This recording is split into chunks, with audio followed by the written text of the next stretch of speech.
Chapter 20, Happy Day, Haunted Night. The next day it was difficult for the Blue Jays to think of anything except their upcoming night with the Howler. Even if they forgot about it for a few minutes, the other campers would come up to them and go, "Ow!" In fact, they did it so often, I think the Blue Jays were having second thoughts about spending the night in the haunted hollow after all. In the Nature Center, however, there was a lot going on. During the first session in the morning, Katie and Miss Mack brought in a stranger, very nice stranger, as it turned out. He was Dr. Singleton, the veterinarian from the wildlife refuge who had helped Katie with Lovey's wing when she was first rescued. Dr. Singleton's here to see if Lovey's healed enough to be released, Miss Mack explained. The vet was a big, tall man with a full black beard, but he was as gentle as he was big, and he was a real expert on birds. While the kids in the first session watched, he examined Lovey carefully. "She looks completely healed," he said, "and I imagine she's getting a little tired of her crate. Her crate was rather plain compared to my cage. She didn't have any fun things to play with like I do. I think we could try her out today," he said. Katie looked at her watch. "It's almost time for a break between sessions. I'll make an announcement." Dr. Singleton stayed and answered questions while she went down to the office. Then Miss Mack introduced him to Og and me. "You're a fine specimen," he said to me. "I don't think you need my help at all." I hopped on my wheel and showed him he was right. "Ah, Rana Clamantis," he said to Og. "No, his name is Og," I squeaked. But he didn't understand me. "I guess you kids are used to his interesting twang," he said.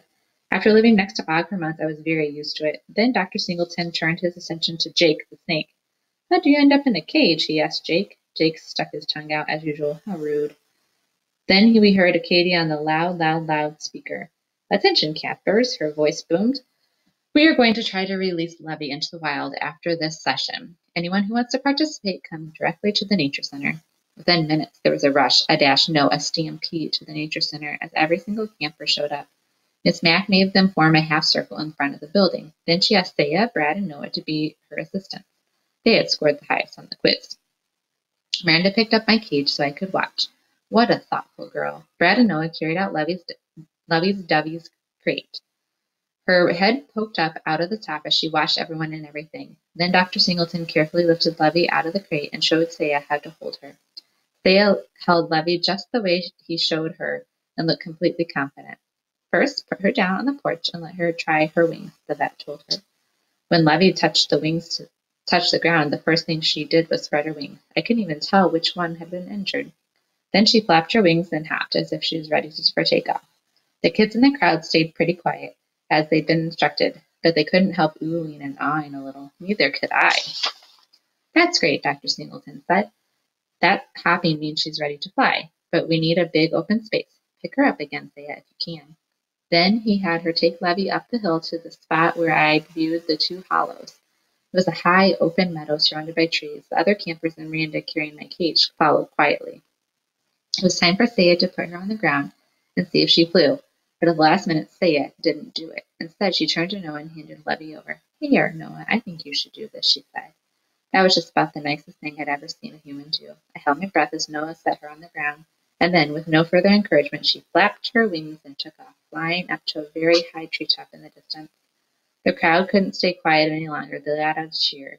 Dr. Singleton looked as pleased as Katie and Miss Mack. "She knew just what to do," he said. "You all did a great job with her. Keep an eye out for her for a while, but I don't think there'll be a problem." Just then, Lovey flew away from the tree and circled right over the Nature Center. We watched her until she flew out of sight. "Any questions?" Katie asked while we were still in the meadow. Noah slowly raised his hand. "I was just wondering, what about the snake?" Dr. Singleton nodded. "I was thinking about him, too. He looked a little confined to me. How would you feel about releasing him?" Katie and Miss Mack looked out at the campers. "Should we take a vote?" Miss Mack asked. They hardly needed a vote at all. Just about everybody thought Jake would be happier outside of his cage. This time Brad was the one who got to let him out of his cage. It didn't take long for Jake to slither away and disappear in the grass. Again the crowd cheered. "Boy," I heard Brad say, "nothing like this ever happened at my old camp." It was a thrilling sight, seeing Lovey and Jake go free. I only hoped I wouldn't be next.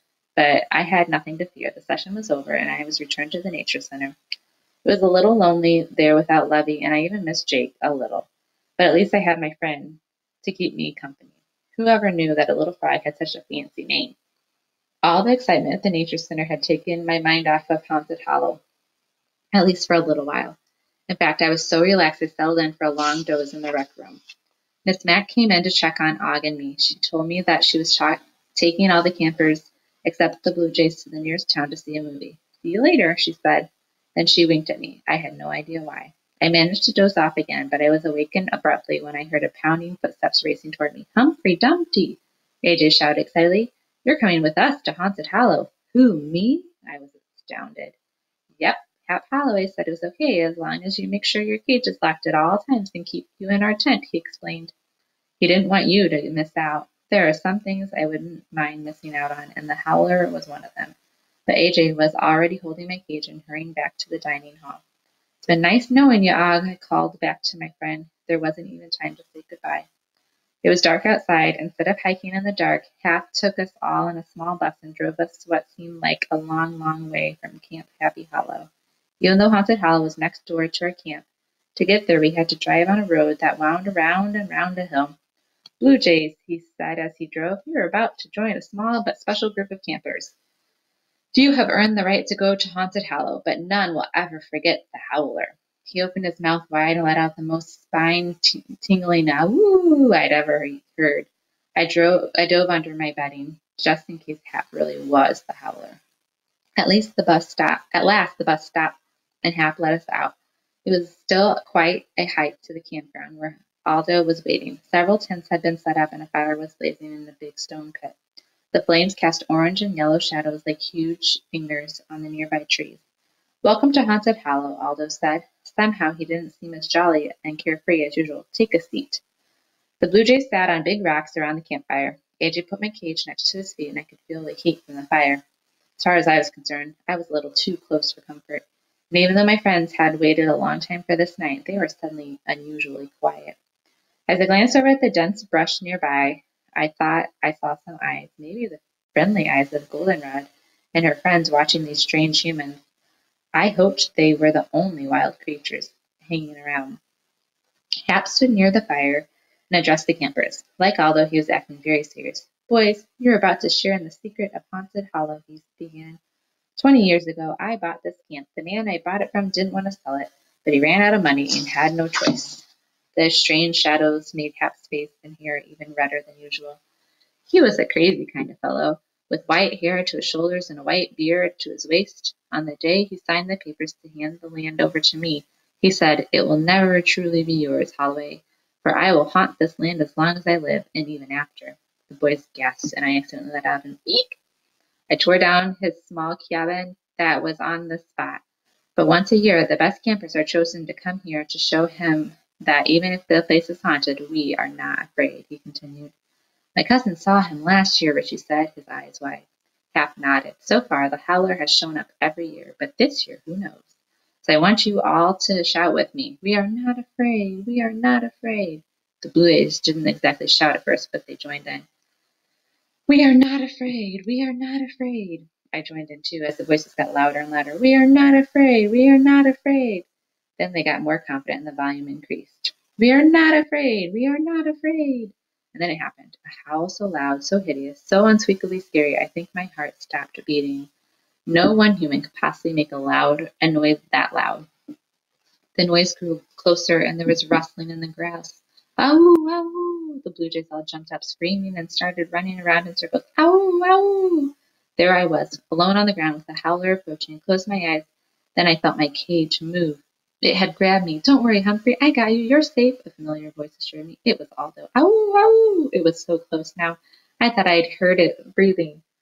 We fooled you! Then there were pearls of laughter as out from behind the trees and bushes came all the other campers. Saya, Miranda, Garth, Abby, even Itchy Sam. They were pointing and laughing at the Blue Jays, stood staring in total confusion. What are you doing here? AJ said when he saw his brother Ty in the crowd. Hap was laughing harder than anyone. You want to tell them, Saya? He asked. Saya smiled but shook her head. You do it, please. Hap gathered the whole group around the campfire. One of the counselors usually comes out here and howls, he explained. But when Saya explained that she didn't like the idea of so many campers being left out, we cooked up this idea. We figured this was a way for all the campers to be part of the legend of the Howler and to have a little fun. What do you think? I was scared to death, Simon said. He looked a little pale. I thought I had died of fright, Brad added.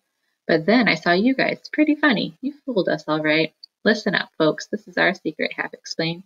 What happened here tonight doesn't get out. We don't want to ruin the surprise for next year's campers, okay? Everyone agreed. I was glad to see the Blue Jays were good sports about the trick, and even continued with lots of songs and toasted marshmallows, which are a little too messy for hamsters. And Aldo even entertained by balancing a broom on one finger for a long, long, long time. My favorite trick. When it was bedtime, the Blue Jays went to their tent, but the other campers returned to Camp Happy Holloway, and I went with them. Og and I both slept in Miss Mac's cabin that night, and even though I'm nocturnal, I slept the whole night through. Note to self. I guess it's okay to fib a little about something like a howler as long as it's for fun. And then chapter 21 is called The End and the Beginning.